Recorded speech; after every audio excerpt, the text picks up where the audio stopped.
So often we think of Christianity as being about ethics or ideas, beliefs, theology. But in the letter that John wrote, Christianity is so much more. I'm Michael, the Bible ReThinker. It's time to rethink.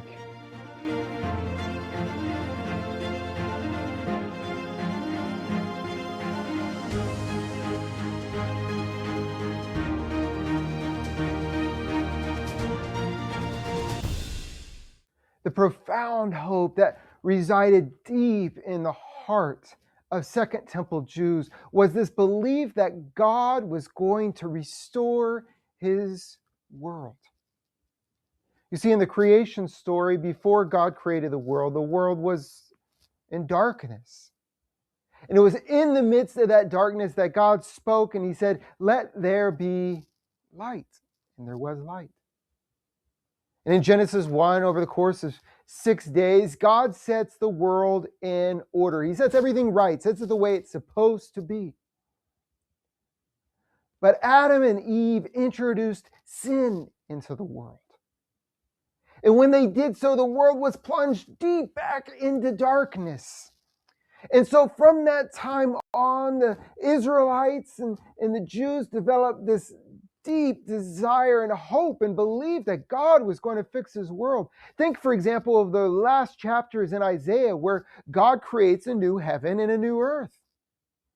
Or in Ezekiel, where Ezekiel sees the valley of the dry bones, and the dry bones all come together and they spring to life. God restores his world. There's new creation. And so before Jesus was even born, there was this expectation of what God was going to do in the world.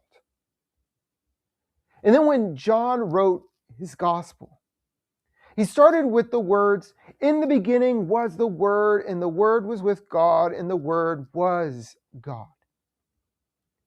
And the allusion to the beginning of Genesis is unmistakable. But the shock is that what John believed is that the renewal of creation that the Jews had waited for centuries was being inaugurated in the coming of Jesus. Jesus was that Word which was coming into the world, and that Word was life, and that Word was light. The world had been in darkness, and Jesus was the light. In his short epistle, 1 John, the author picks up on the same theme, that in the ministry of Jesus, in the coming of Jesus, creation was renewed.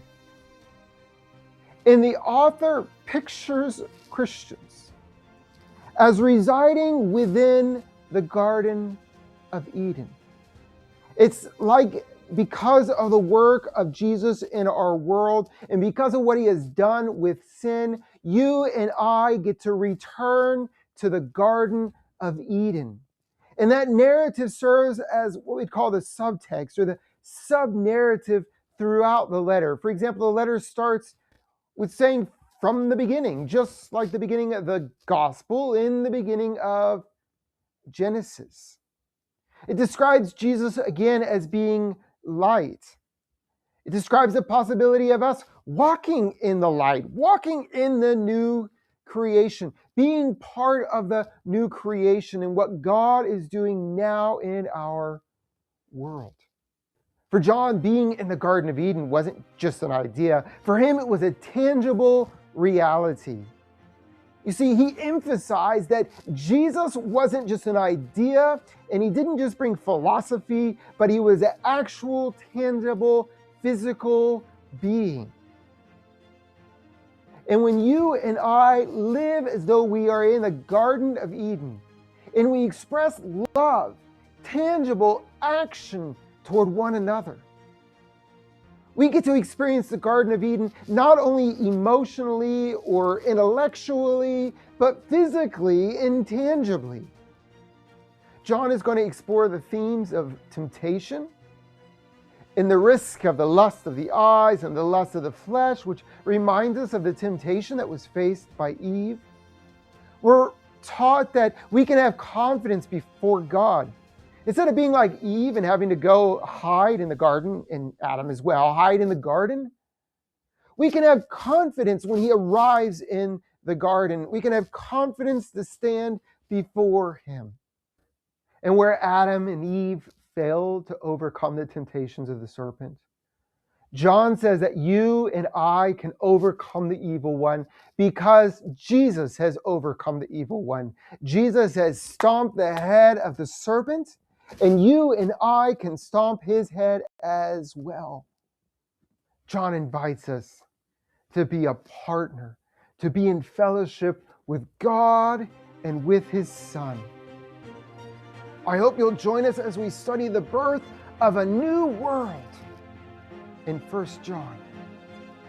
What do you like or dislike about what I shared today? Do you have any questions? Do you have any comments? I would love to see what you have to say. Please subscribe to my channel and be sure to go to the Bible ReThinker.org, where we will explore the birth of a new world.